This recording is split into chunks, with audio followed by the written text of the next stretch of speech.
When we were younger, in our teens and our 20s, our bodies were fairly resilient. Yes, they were absolutely sending us signs and signals that weren't quite normal, but we were pretty good at powering through them at that point. But often people notice as they get older in their 30s, 40s, 50s, 60s, that they may not be able to do some things like they once did. We could break down and hypothesize about each one of those things because it really deals with wear and tear, which can often be addressed by supporting our body's mechanisms of energy production and organ function. But let's start with not being able to handle alcohol as well as you once did. Now, there's a few quick things that come to mind when considering a reduced tolerance to alcohol. There's a gene called ALDH, and it means that the second step of alcohol metabolism doesn't really work efficiently. So it's going to be worsened by yeast overgrowth. So genes are the cards you're dealt in life, but what's going on in your life affects how essentially the game is played or how they operate. So it's going to be worsened by yeast overgrowth, which is further perpetuated by some alcohol, usually wine or fermented beer. The outcome is that you feel drunk much faster and you might feel like there's other symptoms of yeast issues. So you can have these issues even if that gene is working optimally too, because lifestyle trumps genes. So if you still have these major overgrowths, sometimes you'll still feel like you have those symptoms. Another thing I think about specifically is sulfites and people that struggle with sulfites in wine. Sulfite is converted by the body into sulfate. There's a few reasons people struggle with sulfites, but it gets worse with gut imbalances and liver insufficiency. Molybdenum, which is an essential mineral in the body, is a cofactor in helping convert sulfite to sulfate. High sulfites are not okay, and your body needs to convert them to sulfate. That's essential. Molybdenum helps do that, and we get it in trace amounts through organ meats, grains, legumes. Some people can get around wine headaches and sulfite symptoms with wine by doing small doses of molybdenum in wine. However, if you tolerated wine pretty well before and you suspect gut or other liver symptoms, and I'll talk about those in a moment, you might want to work with a practitioner that knows what they're doing to correct gut and liver imbalances. That's one of the things we do in my private practice, for example, but there are many great practitioners and you just have to find the right one for you. The last thing that comes to mind when I think about handling alcohol is your liver function. Now, as the second largest organ, your liver is amazing. According to Guyton's physiology text, which is kind of one of the major physiology texts, our liver exchanges around 6 cups of fluid per minute. Our liver is essential for carbohydrate, fat, and protein metabolism, and it has multiple processes that help do its job. It also helps store B12, vitamin D, vitamin A. I always want to oversimplify liver function as a liver factory.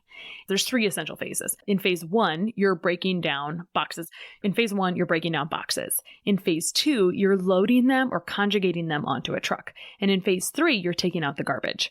Now, you take out the garbage through urine, bowels, and skin at the very minimum. The liver needs workers or nutrients to come out and do these processes.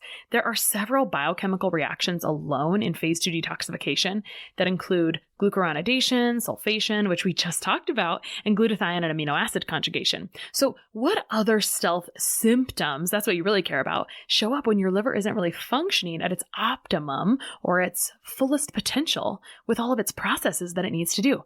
Because we know that you can get liver enzyme testing, AST and ALT, but that takes quite a bit to bring those lab results out of range. And you can improve when your body sends whispers instead of screams in advance of those screams.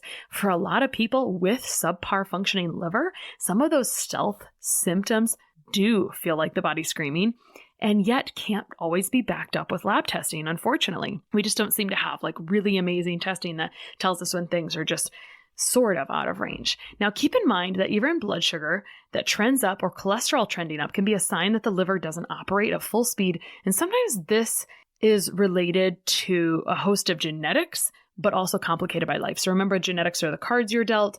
Life is how those genetics express or function, and the genes or how their genetic expression affects how fast enzymes work. And enzymes are how everything works in our body.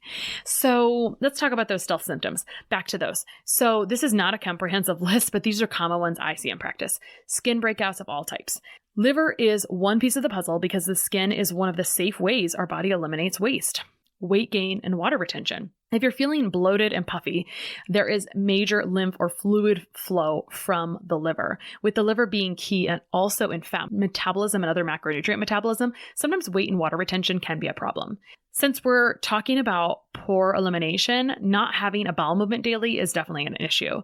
Increased bloating and gas are usually gut issues that put more pressure on the liver with the gut-liver connection. It kind of like dumps into the liver. If you have sensitivity to smells or just overall tolerating chemicals, perfumes, cleaning products, or even jewelry or metals, this can be related to how you process and eliminate toxins, which obviously affects your liver. Because allergies are related to histamine processing and elimination, which is really gut and liver metabolism. There are genes that affect histamine processing in allergies, but in episode 62, Natural Allergy Relief, I go over these mechanisms, but allergies would be one of those stealth symptoms. Sleep, especially waking up between 12 and 3 a.m., is often considered a liver issue. And finally, at least one other big symptom can be excessive fatigue. Now, that's pretty multi-layer, but simply not processing things well is going to mean that you don't use your resources to make energy, and adding more to the pile adds stress and issues with energy. For a more comprehensive energy checklist, see episode 100 of this podcast, the Less Stress Life podcast, Why Am I So Freaking Tired? All of this to say, liver symptoms are vast, and that was just a very, very, very short list. Testing can be underwhelming, or it's an offshoot of a specific area of detoxification. So there's things out there, I'm just going to mention these.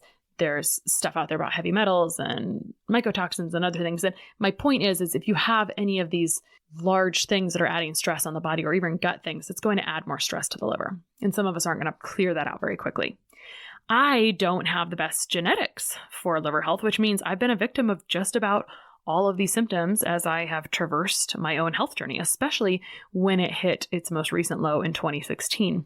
Now that I know detoxification support is just part of my routine, I know what to add, how it's going to help my energy, how it's going to prevent my skin from being itchy and breaking out, and supporting my overall health, which is important to me. I don't want to spend money on trying to fix poor health issues or mysteries that could be addressed by supporting my body's natural processes so I can enjoy life better. I always tell people on calls that I'm kind of a simpleton and I'm just trying to support our overall function better, because in theory, we should function properly. Like if everything just worked well, things would be fine. So I want you to know these things too. I don't want you to think that juice cleanses or clay or colon cleanses are equivalent to supporting detox. They are not. That's not what that means. I want you to be able to navigate supplements and lifestyle choices that naturally support detoxification. And there's a lot of pieces to it. That's why I've made a quiz to assess your own toxic burden at christabiegler.com/detox. And that link is in the show notes. And I'm doing a live masterclass on January 8th. Now, don't worry. If you're listening to this past January 8th, you can still get the replay. In this masterclass, I'm going to lay out Detox Context 101 of liver physiology so you can know how the pieces fit together. I think you need to understand big picture so you can zoom in. I'm going to go over how and how often you should give love to your detox pathways so your skin, digestion, energy, and body can run as beautifully as you are. And I'm going to share a 2-week detox protocol you can use to jumpstart improving everything from fluid retention to sleep quality to energy and pitting out. Yes, I know who you are and I feel you, you sweaty girl.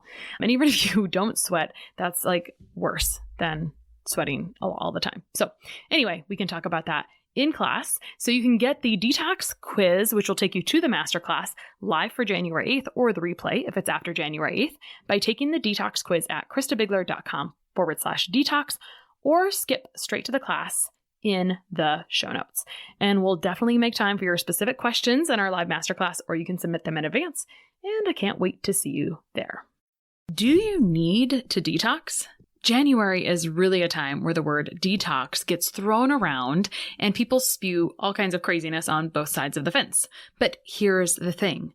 We need to show respect where respect is due, my friends. Detox is amazing, and I happen to have a pretty intimate connection and knowledge on what detox looks like and when it is slowed. From waking up with a puffy face or your eyes being swollen or retaining water weight or having skin stuff like acne, eczema, etc. pop up, or identifying as a sweaty person, not handling alcohol like I did when I was 21, not waking up energized, waking up in the middle of the night, even some interesting eye symptoms I can trace to my detox systems. So what do you do? Well, thank God this is a podcast and not a Twitter post because it doesn't fit in 140 characters. When people ask me questions like, what do you think of this chlorella supplement or dandelion tea or juice cleanse? I want to sit down and give you the 101 on what's happening inside your body so you know exactly if and what that tea or supplement will or will not help. That's why I'm doing a live detox masterclass on January 8th. Don't worry, a replay will be available if you register for the live version. In my Detox Masterclass, you'll get the Detox 411 of what's going on the inside and outside of your body, plus simple shifts you can make to make these systems work better. You'll get how often you should give your body some love on your detox pathways so your skin, digestion, energy, and just your body in general runs at its absolute best. You'll also get my 2-week detox protocol that you can use, then rinse and repeat to affect everything from how much fluid you're retaining to improving sleep and energy to how much you sweat to that bear nose that you have. I've been wanting to do this forever and we're finally doing it. So just go to christabiegler.com/detox to take my Do You Need to Detox quiz and register for this jam-packed masterclass. You do not want to miss it. So we'll have this link in the show notes as well, but it's christabiegler.com/detox. I'll see you there.